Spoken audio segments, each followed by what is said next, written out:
forged on the gridiron in September. Perfected in the magic of March.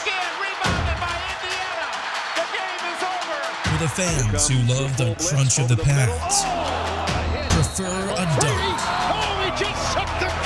and expect nothing but the best. It's Bigger 10. Here's Steve Dace.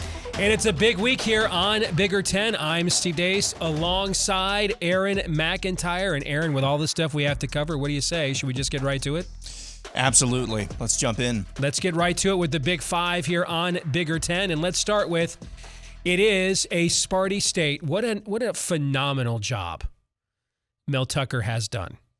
And start thinking about great coaching jobs in the entire history of the Big Ten Conference. Now, we are the granddaddy of all college football conferences, okay, other than the Ivy League. But start thinking about it in our grand history, our long and illustrious history as a league. Have you ever seen a coach come in a program that had lost 6 games or more, what was it, 2 out of the 3 years before he arrived? His first year, there's a pandemic. They don't have any offseason at all. Keep in mind, he was their fallback coach candidate. Remember, they originally offered the job to Luke Fickell. So he comes in. He has no offseason at all. Now, he only gets 2 wins last year, but the 2 he gets are Michigan and the Big Ten West champion Northwestern, who finished in the top 10 of the polls. And now this year, they get Michigan again with a roster with over 40 new players. They've got a 2-star recruit at quarterback. They might have the Heisman Trophy winner right now at running back, and Kenneth Walker. He's the only player. Red Grange didn't do it. Archie Griffin didn't do it. No one has gotten 5 touchdowns in a game against the Michigan Wolverines before until Kenneth Walker did it last Saturday. He might be National Coach of the Year. He might have the Heisman Trophy winner. They might be Big Ten champs. They're in the top 4 of the college football playoff ratings. We'll have more on that here in a second. But there have been more impressive rebuilds in the history of the Big Ten. Yeah, I think of what Hayden Fry did at Iowa, right? What were they, 20 years in a row losing seasons or something before he arrived? Yep. And then, they're number 1 in the country. But this fast, has anybody put a program together on the fly as fast as what Mel Tucker has done at Michigan State, Aaron? That's achieving at this level. Yeah, I just want to know what kind of voodoo they have going on up in East Lansing. I mean, did they sacrifice a goat on a pentagram sometime in July when Jobu apparently listens to him when training camp broke? Listen, I don't. It's impressive. It really is impressive what, and we've been saying that all year, despite the Sparty fans in the comments saying that we repeatedly disrespect them. Whatever. It's impressive what he's done. I don't want to be a wet blanket though. This is not disrespect. I mean, eventually things like this don't typically happen. You just listed off a bunch of incredible program turnarounds that took a lot longer to accomplish than this one.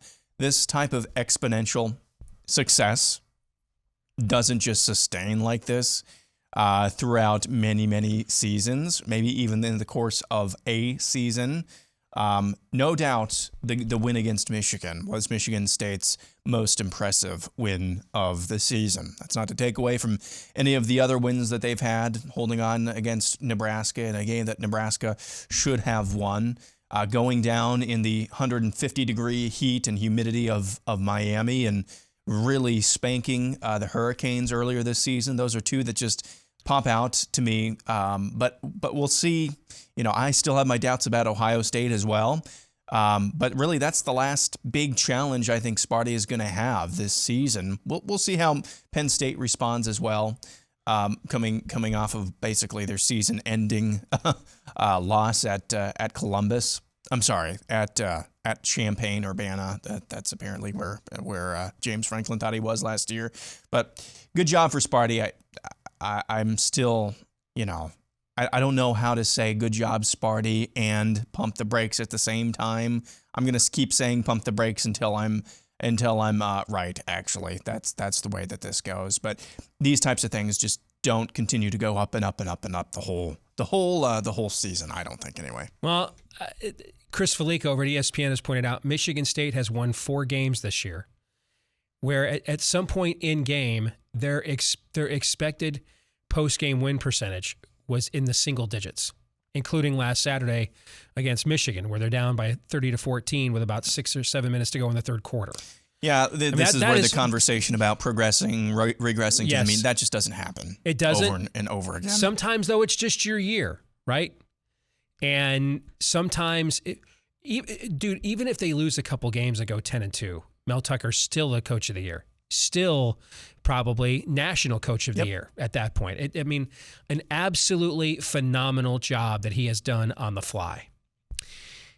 Which brings us to Jim Harbaugh. Same as it ever was, as the Talking Heads would say, or the song remains the same, as Zeppelin once put it. Nothing changes. I mean, this is a guy that has just built a career. We went into this more in depth on Michigan podcast, so we don't have to rehash it here. I just felt like if I didn't mention it here, I'd get lit up for punking out by not talking about it at all, okay? So I don't have much more to add. I'll let you talk. I mean, to me, that what stands out is he's 3-9 against Michigan State and Ohio State. And he is 20-21 now against Power 5 teams that are 500 or better. And Michigan fans would not have wanted to hire any coach back in 2014 with those marks in his 7th season, whether his name was Jim Harbaugh, Paul of Tarsus, or anybody else for that matter. He's built largely a resume on crushing scrubs, surviving Indiana, and they beat Notre Dame as a top 10 team in the rain one night.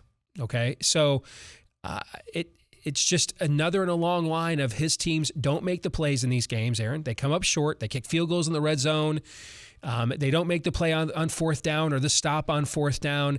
The quarterbacks change. The coordinators change. The rosters change. The one constant here, though, is Jim Harbaugh remains. Yeah, and here's the reality. Man, there are some broader societal analogs that you could draw from Michigan as a program, one with a proud tradition, one that has won many wars in the past, has many tales of valiantry, and who still enjoys the accoutrements of that tradition, who still enjoys great prosperity in selling out season tickets and enjoying high draft ratings in their draft classes as well. There are some other contemporary analogs that you could use for Michigan football. But I posted this on Bigger Ten over the weekend. I'm not trying to turn the screws. I really am not. Because what I'm about to say is probably going to tick off some Michigan fans as well. Michigan is the Nebraska of the Eastern Division in the macro sense. I know a lot of Michigan fans like to compare themselves to Iowa, or Iowa with better recruiting, Iowa with a bigger stadium. And it's kind of endearing. It's kind of endearing, even in your resignation, even in your, I don't know, kind of navel gazing. You're still dripping with condescension and arrogance. But that's an insult to Iowa. Iowa actually outperforms more often than not their talent rating overall from top to bottom in the roster. Michigan does not. I think the more fitting macro analog is actually Nebraska. Yeah, you have more wins, but when you're recruiting, when you have your favored son coaching you, at the end of the day, if you're not competing for championships, Big Ten championships on a consistent basis, what does it really matter if you're going to a bowl game or not? I think you would even agree with that too. I mean, yeah, a bowl game is better than no bowl game at all, but still. When you're, when you're Nebraska, you're top 10 historically in winning percentage. Michigan, number 1 historically in winning percentage. Have your favored son coaching at Nebraska, favored son coaching at Michigan. That seems to be the more fitting analog. It's just that Michigan happens to win a lot more games actually than Nebraska. So I think that's where they are right now. So, similar to what we talk about with Nebraska. You can still recruit pretty well. You still have a great program, basically a bottomless pit of money with which to use for that program. But where are the results on the field? I think it's the same thing for both Nebraska and Michigan as well. So that's just to put it in a broader Big Ten perspective. That's not a good thing for the league when either of those two teams are struggling the way that they have. I mean, struggling. Michigan, you're still 7-1. Come on. But if you're not competing for titles on a regular basis, kind of think you end up in the same place, and that's looking for whatever the next answer is, whether that's a new head coach or a new offensive coordinator or scheme. Who knows? Who knows? It's an interesting analog that you drew, a comparison. And I think it's fair. I don't see a point in arguing it one way or another as a Michigan fan, because with all due respect, that's not the conversation you want to have.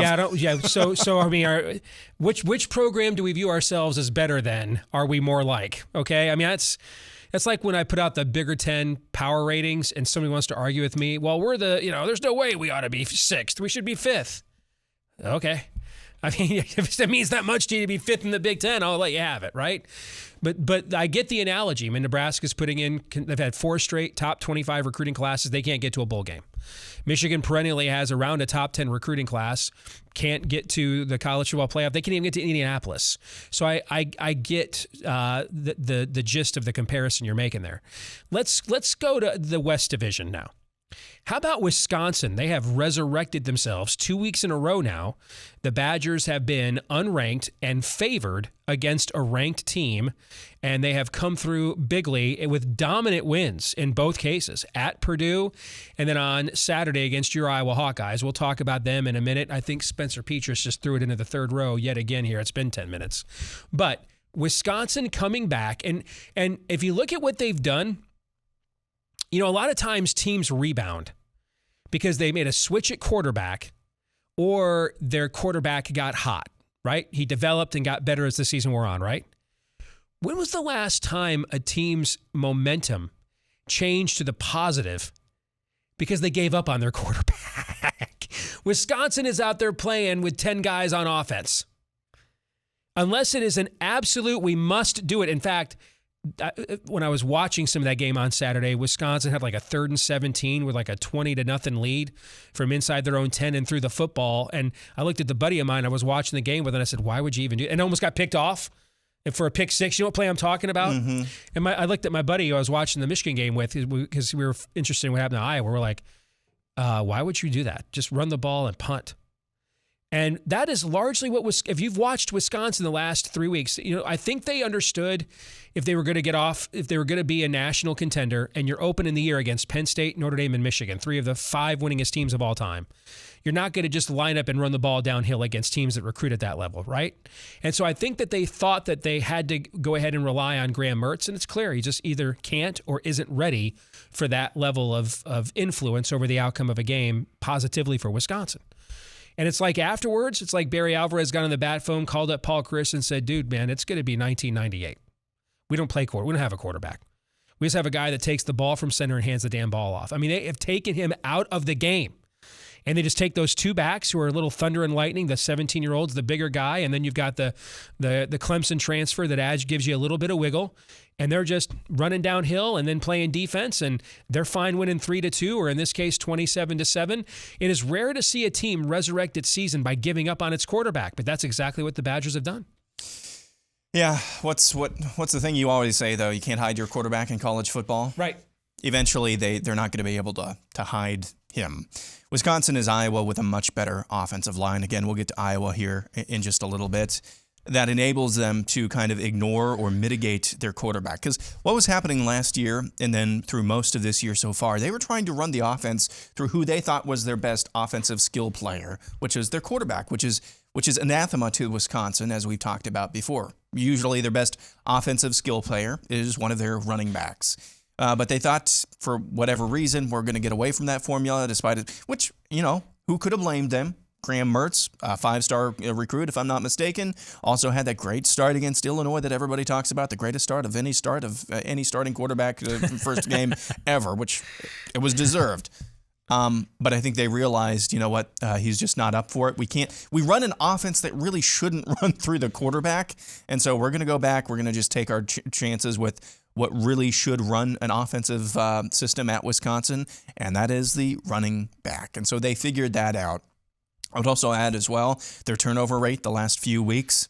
Okay, we were having the same conversation about Iowa. Mm-hmm. Yeah, some of that is luck, but then at a certain point, it's your defense forcing those as well.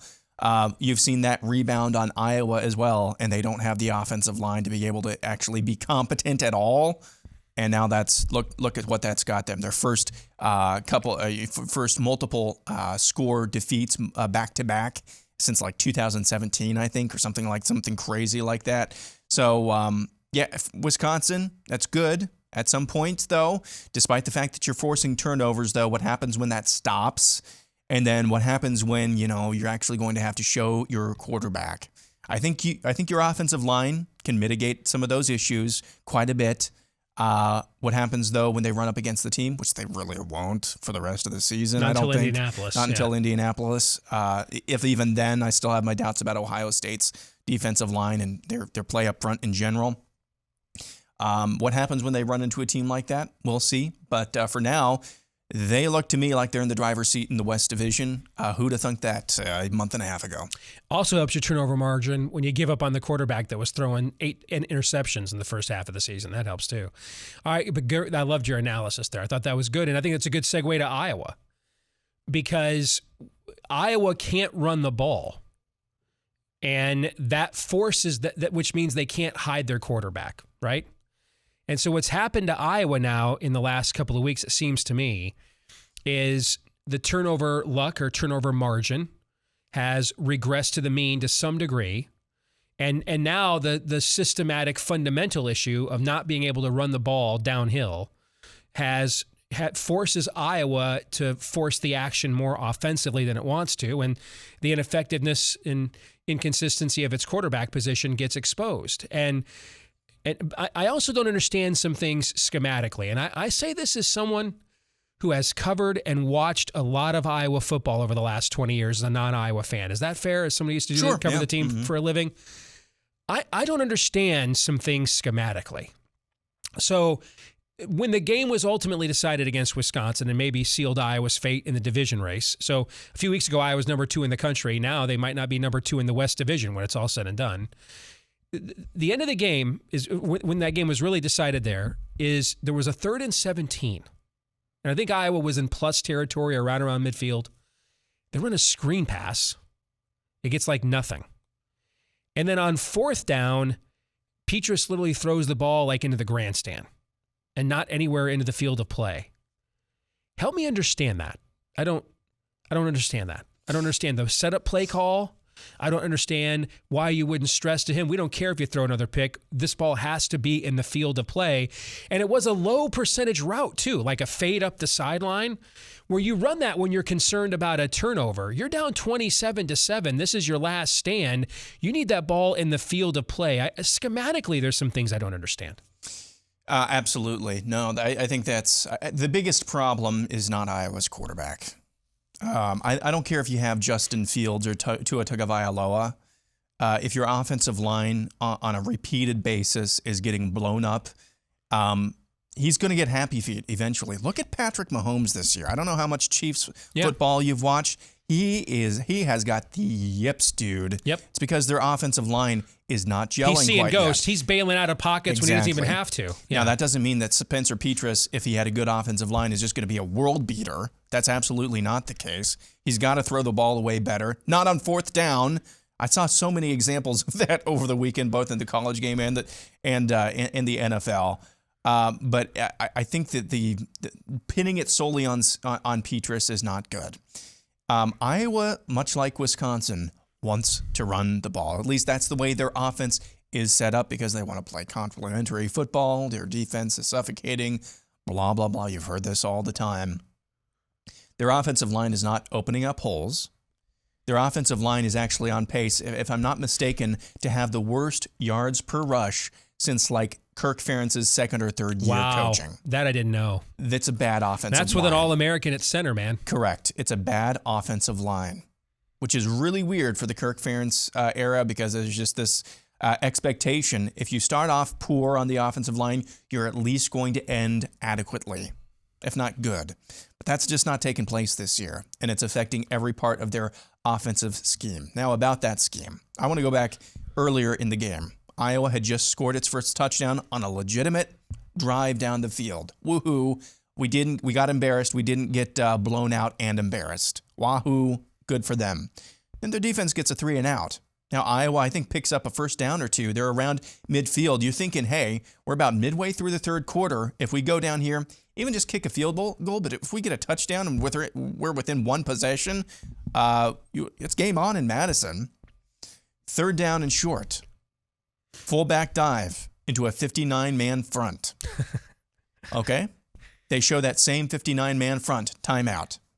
Go back out there. 59-man front. All right, this is going to be a fake fullback dive, a toss to Tyler Goodson. He has one man to beat to the end zone. Fullback dive into a 59-man front. That crap has got to stop. It's got to stop if Iowa ever, running its own offensive system, wants to have any modicum of not just success, but not being embarrassed. We're on a razor edge this year up in Madison, Iowa was, of repeating what happened back in 2017. Do you remember that? They got 0 first down. Now, fortunately, they actually picked up a few, so I guess that's progress. They actually scored some points offensively, so I guess that's progress. But this offense has to be better. It doesn't have to be explosive. I really don't think you have to be explosive when you play most teams in your own division, maybe around the rest of college football. Yeah, you got to have some aspect of explosion. You just have to be competent on the offensive line, and Iowa is not, and that's killing them. Good analysis. Let's get to the unveiling of the very first college football playoff rankings. And does this committee love them some Big Ten? So one of the things you got to look at with the playoff committee is they love to set up narratives, all right, so that they don't get caught reverse engineering things later. And you can see what they've set up here. So Cincinnati is dissed right now. That way they don't have to worry about having them being jumped by a one-loss Ohio State team later and having to come up with some cockamamie excuse why Cincinnati blew out some scrub in their conference to go 13-0, right, and still dropped, right? So you just drop them right now. You don't worry about it right now.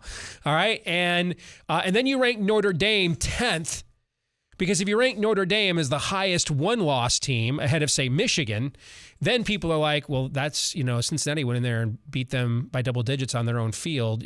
So they crafted the perfect narrative to screw Cincinnati. They did exactly what I kept telling everybody they were going to do and rank Oregon ahead of Ohio State. But then look at the way they did it. They're 4th and 5th. Okay, so that Oregon has better went out, has no margin whatsoever. And then the minute Ohio State wins and Oregon loses, they just bump them right into the top 4. You can just see how this is all being set up. It looks like they took a righteous stand on Oklahoma and their soft schedule now. But Oklahoma closes the season with Oklahoma State, Baylor, and Iowa State. All right, their 3 toughest games. They win all 3 of those, they're going to be in the top 4 if they win all 3 of those and win the conference. Even look further down the road, Aaron, at how at picking the New Year's 6 bowl games. All right, so you put Michigan, you keep them at 7. You make sure Notre Dame's in the top 10 because you're hoping those 2 teams can get to 10-2, right? Because you're looking at having to give at-large New Year's 6 bowl berths to Wake Forest and Cincinnati. All right. Big TV draws. Yes. And so you take the 2 programs, the 2 winningest programs of all time, okay, and you make sure they're in the top 10 with 1 loss because they could probably still absorb a second loss somewhere, especially Michigan at 7. They could probably still absorb a second loss somewhere and still be in the top 12 so that the Peach Bowl's not pissed at you when you give them Wake Forest and the Fiesta Bowl doesn't lose their poop when you give them Cincinnati because the other side of the equation is a Michigan or a Notre Dame. You can see how this is working. Now, the one thing I don't think that didn't make any sense to me, and what's also funny is the highest rated undefeated team is SEC, highest rated 1-loss team SEC, highest rated 2-loss team SEC, highest rated 3-loss team is the SEC.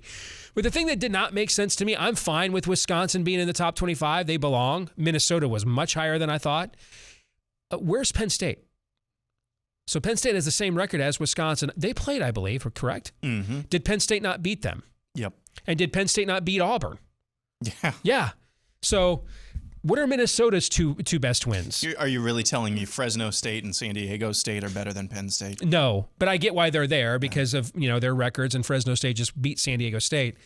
So this is actually, I thought it was a masterful job of setting up the outcomes that they want. And they gave a lot of love to the Big Ten, except for the inexplicable absence of Penn State. What say you? A masterful job of setting up the outcomes they want. Yes. Welcome to the college football playoff. It's an invitational, brother. I've told you that every year. It's not a playoff. It's an invitational. Playoff? It's not a playoff. It's an invitational. How about this? Every single one of the top 5 teams, as they have them ranked right now, will finish the season with at least one loss. Probably some of them 2 losses. Like Alabama, they could see them finishing with 2 losses. Oregon, 2 losses. Michigan State, you don't know, but all 5 of the top 5 teams. That's because, 3 of them already have a single loss. Yeah. Could you? I don't know. This is setting up if Georgia and Alabama in the SEC championship game is a barn burner. Correct. Alabama gets one of the top 4 spots with 2 losses, and you know that, right? Why is Alabama ranked ahead of Michigan State? I mean, again, this is like 2 and 3. Because this is about determining the narratives that they want. That's why. It makes no sense. Oregon, I mean, who knows? But yeah, I don't think I could sum it up much better than that. Now, if we had the old BCS, I don't believe Alabama would be number 2. No. Michigan State would be. Yeah. But they know they've got some leeway because they get to pick 4 teams, right? Yep. So you put Alabama there too now. So if they win out, they beat Auburn at the end of the year on the road and then lose a barn burner to Georgia, you can still keep them in the top 4. Yeah. That's why you do it. Yeah, I don't really have any huge arguments against any of this. I think Minnesota, Wisconsin, Iowa, the 3 lowest ranked Big Ten teams. That's a pretty fair ranking for what they've done so far this year. BYU all the way up at 15 kind of surprised me. Did you watch that BYU Virginia game? I did. I stayed up and watched almost every play. That was entertaining. Absolutely no defense, but that was a little bit surprising to me. But the rest of this, I don't have any huge problems with. Hey, NFL fans, if you're hungry for a big win this week, DraftKings Sportsbook is an official sports betting partner of the NFL, and they've got you covered. New customers can bet just $5 on any NFL team to win their game, and if they do, you win $200 in free bets from DraftKings. Winner, winner, chicken dinner. So download the DraftKings Sportsbook app right now. Use the promo code BIGGER10. Promo code BIGGER10. Promo code BIGGER10. Bet just $5 on any NFL team to win their game. You win $200 in free bets if they do. And you win with the promo code BIGGER10 this week at DraftKings Sportsbook, an official sports betting partner of the NFL. And if you or someone you know has a gambling problem and wants help, call the Michigan Department of Health and Human Services Gambling Disorder Helpline at 800-270-7117. 21 and older, Michigan only. Eligibility restrictions apply. See DraftKings.com/sportsbook for full terms and conditions.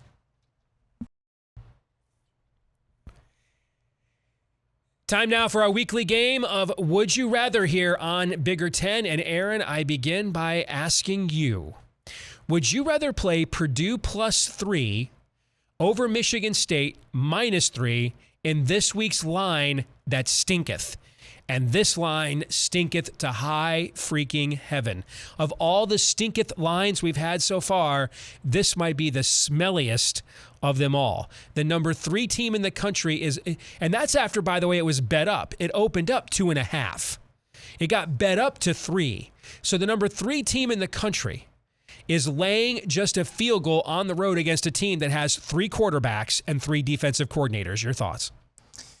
So let me tell you a story.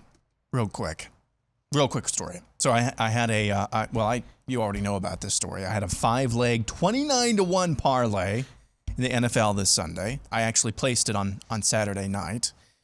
First 4 legs hit. The final leg to hit was over 25 points.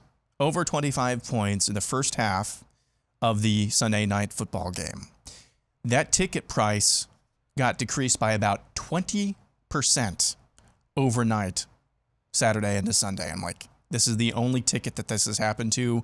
Why has this ticket lost so much value overnight? Well, we didn't know until about 5:30 in the afternoon. Dak Prescott was not playing. Another thing, I was just about to put down a fairly large bet on Tuesday morning when the lines came out for actually I think it was maybe Monday night when the line came out for the upcoming Kansas City Chiefs versus Green Bay Packers game, and the Chiefs were only the Packers were like underdogs or only favored by like 1 point, and it was going back and forth. I saw this line movement, and this is really weird. I can bet the Packers to win straight up for plus money against the Chiefs. Aaron Rodgers against the Chiefs defense and a really shaky off. What is this? And I was almost about to say place bet, and then I didn't. And of course, Aaron Rodgers is out this Sunday. Vegas always knows. They always know. Something like this, though, it always makes me wonder, what do they know? Now, we already had, I think, with Michigan State, a really stinky line earlier this year. The Indiana line a couple weeks ago. Line. And Indiana played well enough to cover that number. They didn't cover it, but they played well enough to cover it. Yeah. So I would say I'd rather take Purdue. That's a really, really annoyingly long-winded way of saying I'd rather take Purdue plus 3. I like it. Next up, would you rather be James Franklin or Jim Harbaugh right now? I'd still think I'd rather be Jim Harbaugh, because I am ranked number 7 in the country. James Franklin is 9-8, Aaron, in his last 17 games. Is that bad? That's not good. You're at Penn State. Okay? You are. I mean, that ain't good at one of the top 10 programs of all time in the history of this sport. 9-8 in his last 17 games, and he still has to play Michigan and Michigan State. I mean, they got to play on the road at Maryland. All right? I mean, I don't know, and we'll see that when we get to our picks tomorrow. I have no idea where Penn State's head is at right now. All their season goals are completely gone. It's the opposite of last year, where they started off terrible and then finished strong. They had all the momentum going into the offseason. They got off to the great start. You know, we were talking about Iowa 3 weeks ago as number 2 in the country. Now they might not be number 2 in the Big Ten West. A month ago, Penn State was number 6 in the country. You know, I mean, now they're not even ranked. And you're wondering how many wins above 6 they'll get to. So I'd still rather be Jim Harbaugh. He's number 7. And he's got a lot of young players, so he's got something to sell after he loses to Ohio State again. You know what I'm saying? He could come back and say, hey, you know, J.J. McCarthy and Blake Corum and Andrell Anthony, all these young players, you know, we're building something. I mean, Penn State was supposed to be the clear number 2 team in the Big Ten East, challenging Ohio State. They were to be that team this year. And right now they're out of the poll, and Franklin's 9-8 in his last 17 games. All right, for you, would you rather play Northwestern plus 390 on the money line at home against Iowa, or Maryland plus 320 on the money line at home against Penn State? Now, the head says Maryland 320 because of the analysis that you just said. Mm-hmm. The heart says Northwestern because I've seen so many Iowa teams roll up against Pat Fitzgerald and just be frustrated the entire game. So I'd rather play Northwestern for that alone, just for the emotional hedge. And there's no real more analysis I can give than that, Steve. I think it's a smart strategy to emotionally hedge yourself and bet against your favorite team. So you at least win money if they crush your soul. Exactly. Yes. Final one. This is for you. Would you rather bet Nebraska plus 14.5 against Ohio State or Illinois plus 14.5 against Minnesota this weekend? I love that these have just been reduced to betting propositions. Unquestionably, I'd bet Illinois. Tanner Morgan has not played good this year. He's had like one good quarter of football. Minnesota's done a great job. I mean, Fleck has done a phenomenal job holding the team by bail wire together and controlling their own destiny in the West. But if you know the history here, Illinois has actually played fairly well against P.J. Fleck since he came into the Big Ten. So I'd much rather play Illinois in that situation. Because here's the thing, Nebraska can play great. They can be in this game to the end. You know, it can be 28-21, Ohio State and Nebraska's battling. Martinez throws a pick 6 in the fourth quarter, and then Ohio State tacks one on at the end because that's how Ryan Day rolls. Mm-hmm. And then suddenly you were on the right side for 3 hours, right? And then reality hits you in the final 30 minutes. I just think that's a lot more likely if you go against Ohio State here than if you go against Illinois. Also, you've got Scott Frost, the head coach at Nebraska, saying after the game last week that he's basically out of answers. He doesn't know what the answers are. So that sounded to me like a program that's about ready to be put down and euthanized. All right, that's going to do it for our Would You Rather. We'll come back with our Twitter poll results and feedback of the week next. this week's Twitter poll results. Forgive me, snotty Michigan fan. I'm pissed off after the game question. I'm owning up to it, okay? I said on a Michigan podcast yesterday, I don't feel bad about any of my emotional takes after we lost because they're all true. They were just raw. I will admit now, a few days later, I feel a little bad about this one. Is that okay? I do kind of feel bad about it. So, Michigan State fans, on behalf of everybody I once shared Wonders Hall with and all of you watching, I'm sorry. This was a troll move. I was pissy because we lost, okay? So forgive me. I'm sorry. That being said, the question was, will Mel Tucker be coaching Michigan State in the Rose Bowl on New Year's Day or already at LSU? What is more likely to happen? 58-42 was the percentage of votes that think it's more likely to be Pasadena with Michigan State. What do you think, Aaron? Yeah, I think it's far more. I don't think they're going to play in the Rose Bowl. I'm still hedging on that, but I think the Rose Bowl is far more likely than LSU at this point. Okay, that brings us to our feedback of the week from Nick Bult. I think that's how that's pronounced. With yesterday's loss or Saturday's loss, Scott Frost. Listen to this stat. Scott Frost now has as many conference losses, 22. In just short of 4 seasons, as Tom Osborne had in his 25 seasons in the Big 8 at Nebraska and Big 12. That is incredible. I mean, it made me burp. That's how incredible it is. What do you say to that, Aaron? I mean, they're the West Division version of Michigan, just with overall losses instead of ranked. That's bad.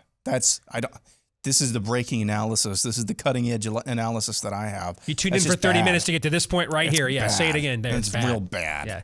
It's really bad. I mean, it's just bad. That's my analysis. Bad. And I can't add anything to that because that's pretty much what it is. All right, we're in November, another week of big games. We'll have our confidence picks tomorrow here on the channel. Don't forget to follow us on Twitter at Bigger10. You can like, rate, subscribe. Follow us at Bigger10 on Twitter, I should say. Like, rate, subscribe, follow, 5-star review, however, whichever one of those things applies, depending on how you watch or listen right here on YouTube or iTunes or Stitcher, Google Play, etc. Thank you so much for tuning in. Help us to find more and more Big Ten fans just like you. And until the next time, for Aaron McIntyre, I'm Steve Dace. We'll see you then.